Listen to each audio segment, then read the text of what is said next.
In this first week of Advent, I have some important counsel and advice from Jesus, from Jeremiah, and from an old favorite, C.S. Lewis. Stay tuned.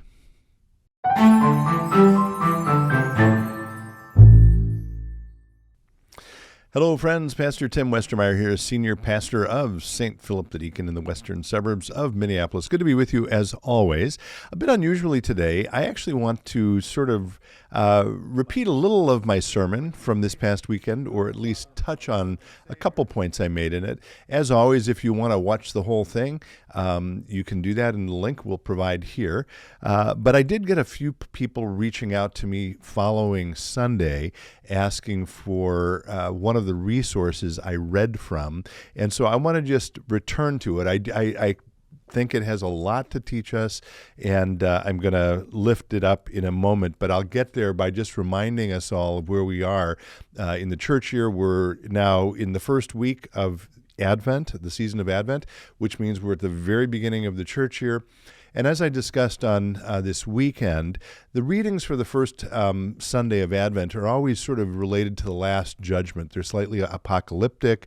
They're related to the second coming. You know, Jesus will return in all his glory and so forth. And so there's a bit of fear and trembling that comes with some of these readings. But what I wanted to suggest, and what I hope I did suggest, I guess, is that for the people hearing those messages from Jesus originally, or indeed Jeremiah, which I also talked about, those were the Gospel and Old Testament readings, those messages from Jesus or Jeremiah would have been perceived as messages of hope, reminders of how all things will end, and they will end well. In the words of a later Christian author, Julian of Norwich, all shall be well, and all shall be well, and all manner of things shall be well.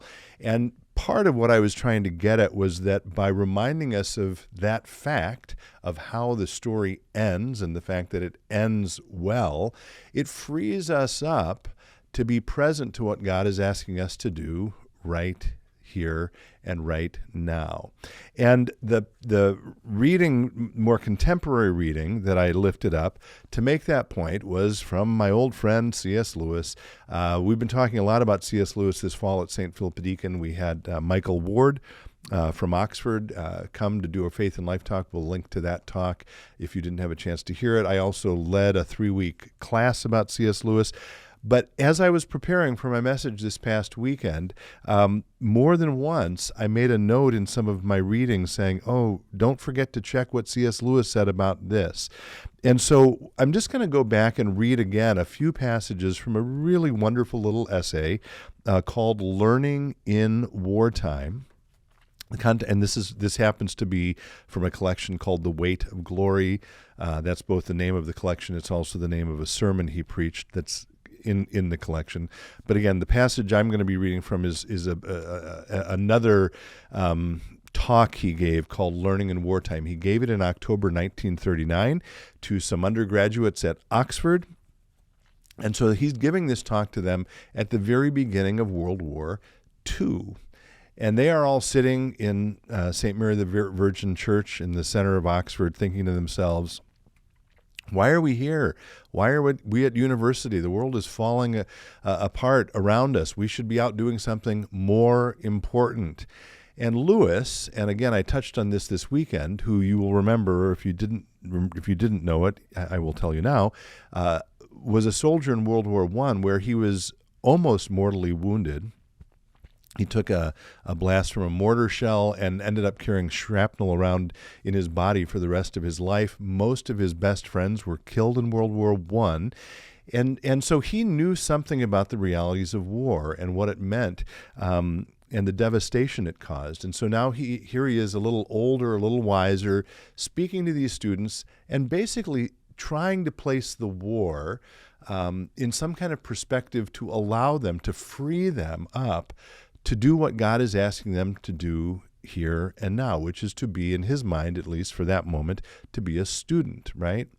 And so, again, a few people asked about this after the weekend, and I'll read a couple of the same passages here that I mentioned in my sermon, and maybe even slightly more than what I read in my sermon.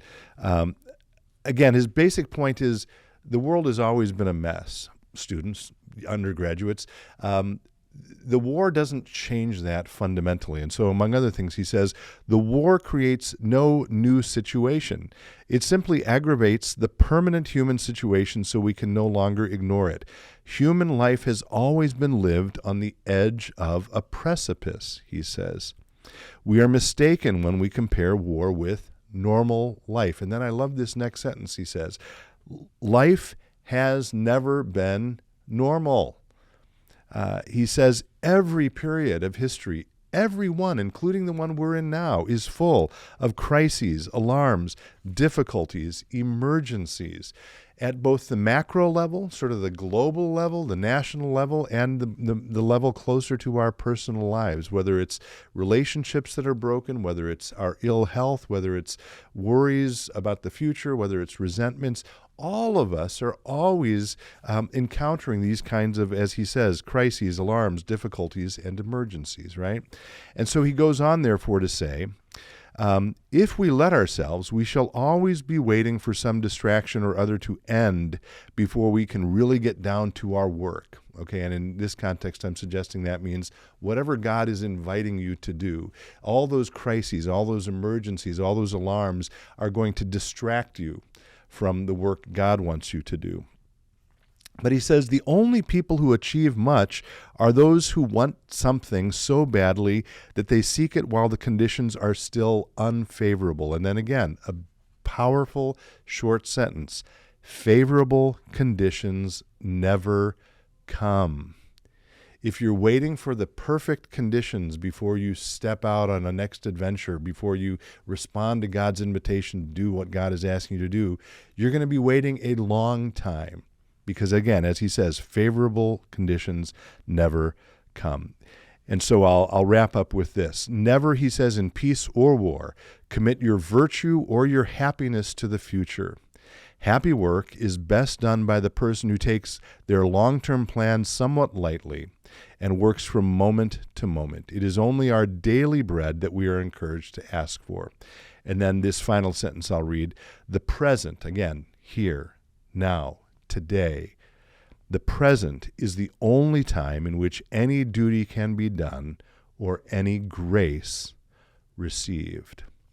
And so my prayer in this first week of Advent is that, as I mentioned on Sunday, we can take comfort in knowing how the story ends and that it ends well, and that allows us, that frees us to live with hope in the present so we can do God's work here and now. And that's my prayer for you today. I hope you have a blessed Advent season, and until next time, be well, stay in touch, and God bless.